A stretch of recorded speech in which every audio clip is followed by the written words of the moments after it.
Delhi exams knowledge channel में आपका स्वागत है। आज 25 दिसंबर के करंट अफेयर्स में यहाँ पर पढ़ेंगे, इम्पोर्टेंट क्वेश्चंस डिस्कस करेंगे। Which city ranks first according to the global food city rankings 2025 to 26। Global food city ranking 2025-26 के अनुसार कौन सा शहर पहले नंबर पर है? तो ये है नेपल्स, इटली। 2025-26 के शीर्ष 10 खाद्य शहरों की सूची में 41 शहरों का दबदबा है। मुंबई दुनिया के 5वें सर्वश्रेष्ठ भोजन शहर के रूप में स्थान पर है और वैश्विक शीर्ष 100 शहरों में 6 भारतीय शहर शामिल है। Taste Atlas world food award इसके द्वारा रैंकिंग जारी की गई है।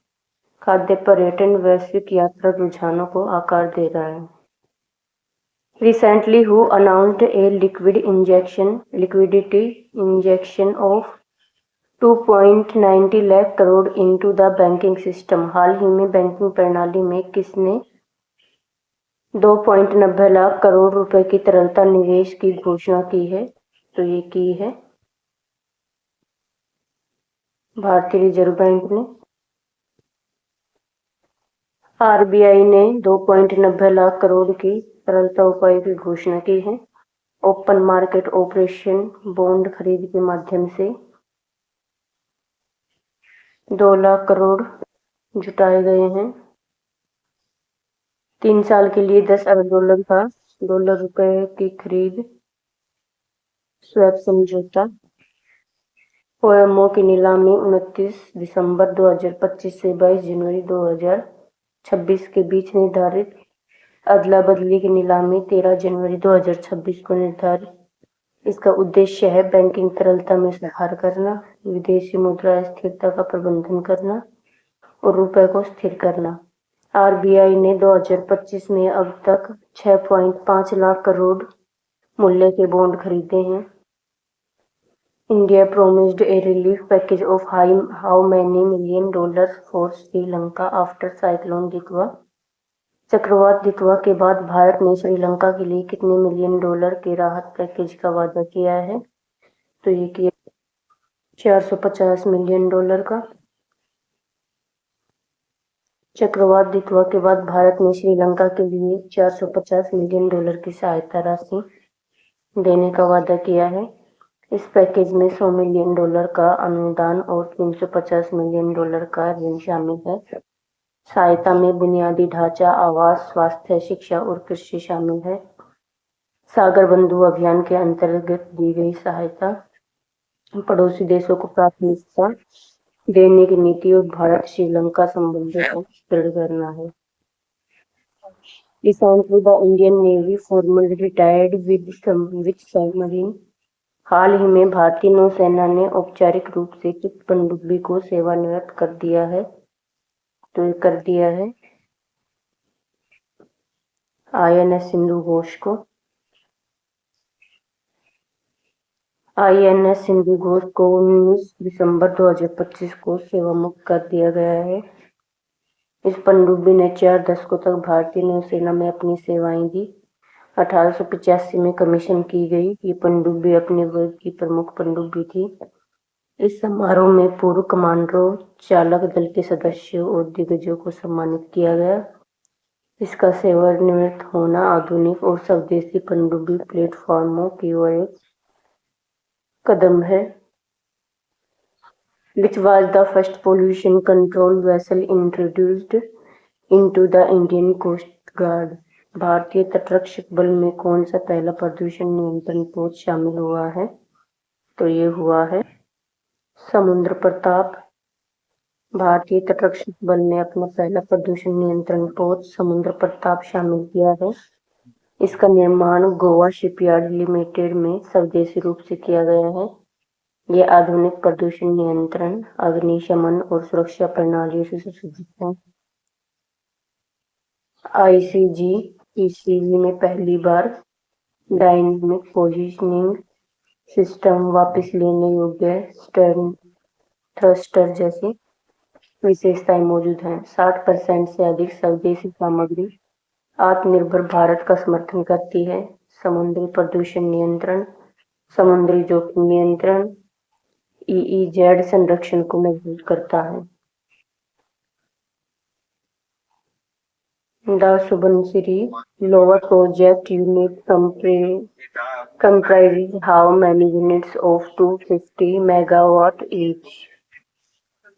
सुबनसिरी लोअर प्रोजेक्ट यूनिट में 250 मेगावाट की कितनी इकाइयां शामिल है? तो ये है 8 इकाइयां। Subansiri lower hydro electric project की क्षमता 2000 मेगावाट, इकाइयों की संख्या 250 मेगावाट की 8 इकाइयां।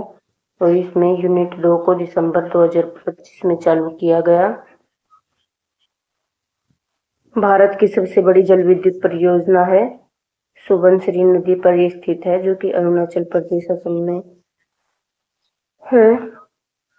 एनएचपीसी द्वारा ये विकसित है। इसमें उत्तर पूर्वी भारत का सबसे बड़ा बांध शामिल है। बाढ़ नियंत्रण और नवीकरणीय ऊर्जा प्रदान करता है। Recently, Indian Railway has increased the use of which technology to protect wildlife along tracks? हाल ही में भारतीय रेलवे ने पटरियों के किनारे वन्य जीवों की सुरक्षा के लिए किस तकनीक का उपयोग को बढ़ाया है? तो ये है एआई आधारित निगरानी प्रणाली को रेलवे ने बढ़ाया है। भारतीय रेलवे ने रेलवे ट्रैक पर अपनी एआई आधारित वन्यजीव संरक्षण प्रणाली को मजबूत किया है। एआई कैमरे और ध्वनि संवेदक जानवरों की हलचल का पता लगाने और वास्तविक समय में अलर्ट जारी करते हैं। ये प्रणाली वर्तमान में पूर्वोत्तर सीमांत रेलवे के 141 किलोमीटर मार्ग पर कार्यरत है। अतिरिक्त 981 रूट किलोमीटर को मंजूरी दी गई है, जिससे कुल कवरेज बढ़कर 1122 रूट किलोमीटर हो गया है। लोको पायलटों, स्टेशन मास्टरों और नियंत्रण कक्षों को अलर्ट भेजे जाते हैं। ये पहल वन्यजीव संरक्षण, रेलवे सुरक्षा के और सतत विकास का समर्थन करती है। Recently, which award was presented by the President at Rashtrapati Bhavan? हाल ही में राष्ट्रपति ने राष्ट्रपति भवन में कौन सा पुरस्कार दिया है? तो दिया है राष्ट्रीय विज्ञान पुरस्कार। राष्ट्रीय विज्ञान पुरस्कार 2025 से 23 दिसंबर को दिया गया है। राष्ट्रपति भवन में राष्ट्रपति द्रौपदी मुर्मू द्वारा ये पुरस्कार दिया गया है। ये 4 श्रेणियों में 24 पुरस्कार हैं। विज्ञान रत्न, विज्ञान श्री, विज्ञान युवा, विज्ञान टीम।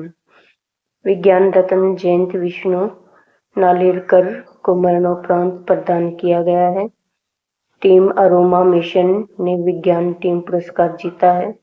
ये पुरस्कार विज्ञान, प्रौद्योगिकी और नवाचार के क्षेत्र में उत्कृष्टता को मान्यता देते हैं। Who recently completed user trailers of the next generation Akash missile? हाल ही में नेक्स्ट जनरेशन आकाश मिसाइल के यूजर ट्रायल्स किसने पूरे किए हैं? तो ये किए हैं डीआरडीओ ने आकाश एनजी के उपयोगकर्ता मूल्यांकन प्रशिक्षण सफलतापूर्वक पूरे कर लिए हैं। मिसाइल ने अलग अलग दूरी और ऊंचाई पर स्थित लक्ष्यों को भेद दिया है। आकाश एनजी में स्वदेशी आरएफ सीकर और सॉलिड रॉकेट मोटर का उपयोग किया गया है। ये प्रणाली भारतीय वायुसेना की हवाई रक्षा को मजबूत करेगी। ये उपलब्धि रक्षा क्षेत्र में आत्मनिर्भर भारत का समर्थन करती है। Recently, who unveiled the book अटल दृष्टि ऑफ सनातन कल्चर? हाल ही में सनातन संस्कृति की अटल दृष्टि नामक पुस्तक का अनावरण किसने किया है? तो ये किया है उपराष्ट्रपति सीपी राधाकृष्णन ने सनातन संस्कृति की अटल दृष्टि का विमोचन किया है। इस पुस्तक के लेखक राजस्थान विधानसभा अध्यक्ष वासुदेव देवनानी हैं। अटल बिहारी वाजपेयी को एक संस्थागत नेता के रूप में याद किया जाता है। पोखरण परमाणु प्रशिक्षण और आत्मविश्वासी भारत का प्रतीक थे। वाजपेयी के शासन संबंधी सुधार भारत के विकास पथ को लगातार आकार दे रहे हैं। उनकी जयंती को सुशासन दिवस के रूप में मनाया जाता है। At what age did Vinod Kumar Shukla, the famous writer of Hindi literature and Jnanpith Award winner, pass away? Hindi साहित्य के प्रसिद्ध लेखक और ज्ञानपीठ पुरस्कार विजेता विनोद कुमार शुक्ला का कितने वर्ष की आयु में निधन हो गया है? 88 वर्ष की आयु में। विनोद कुमार शुक्ला छत्तीसगढ़ के एक प्रसिद्ध हिंदी साहित्यकार थे। रायपुर में 88 वर्ष की आयु में इनका निधन हो गया। हाल ही में ज्ञानपीठ पुरस्कार से सम्मानित है। दीवार में एक खिड़की के लिए साहित्य अकादमी पुरस्कार से विजेता है। सरल भाषा और गहन भावात्मक लेखन के लिए जाने जाते हैं। उनकी रचना आम जीवन और मानवीय संवेदनशीलता पर केंद्रित है। Recently when was national customer day celebrated? हाल ही में राष्ट्रीय उपभोक्ता दिवस कब मनाया गया? ये मनाया गया है 24 दिसंबर को। राष्ट्रीय उपभोक्ता दिवस 24 नवंबर को मनाया जाता है। इसका विषय है डिजिटल न्याय के माध्यम से कुशल और त्वरित निपटान। उपभोक्ता संरक्षण अधिनियम 2019 ने 1986 के अधिनियम का स्थान लिया है। CCPA अनुचित व्यापार प्रथाओं और भ्रामक विज्ञापनों को नियंत्रित करता है। ई जागृति का शुभारंभ 1 जनवरी 2025 को डिजिटल शिकायत निवारण के लिए किया गया था। NCS 2.0 AI सक्षम बहुभाषी उपभोक्ता सहायता प्रदान करता है। BIS और NTH गुणवत्ता आश्वासन और मानकों को मजबूत करते हैं। Which medal did the pair of Satvik Chirag win the BWF World Tour Finals 2025? Satwik Sairaj Chirag की जोड़ी ने BWF वर्ल्ड टूर फाइनल 2025 में कौन सा पदक जीता है? तो जीता है कांस्य पदक। भारतीय जोड़ी ने सात्विक साईराज रंकीरेड्डी और चिराग शेट्टी ने BWF वर्ल्ड टूर फाइनल्स 2025 में कांस्य पदक जीता है। ये टूर्नामेंट चीन के हांगझोउ में आयोजित किया गया था। वे सेमीफाइनल में स्थानीय जोड़ी लियांग वेई किंग और वांग चांग से हार गए। BWF वर्ल्ड टूर फाइनल्स में भारतीय जोड़ी का दूसरा स्वर्ण पदक है। इससे पहले 2018 में PV सिंधु ने महिला एकल का खिताब जीता था। इस प्रतियोगिता में स्वर्ण पदक जीतने वाली एकमात्र खिलाड़ी भारतीय महिला बनी है। When does चिल्लई कला begin each year? हर साल चिल्लई कला की शुरुआत कब होती है? तो ये होती है 21 दिसंबर से। कश्मीर में शीत ऋतु का सबसे ठंडा चरण चिल्लई कला होता है। ये 21 दिसंबर से शुरू होकर 31 जनवरी तक 40 दिनों तक चलता है।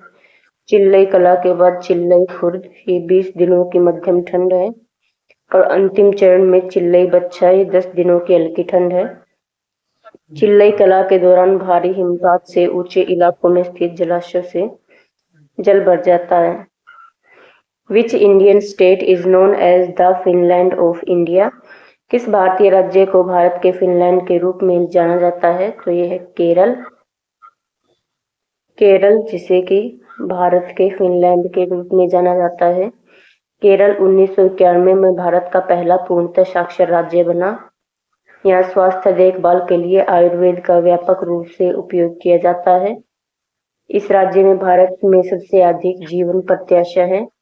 केरल में ग्रेट इंडियन हॉर्नबिल सहित 500 से अधिक प्रजातियों के पक्षी रहते हैं। केरल में कलारी पैट्टू नामक मार्शल आर्ट की एक मजबूत परंपरा भी है।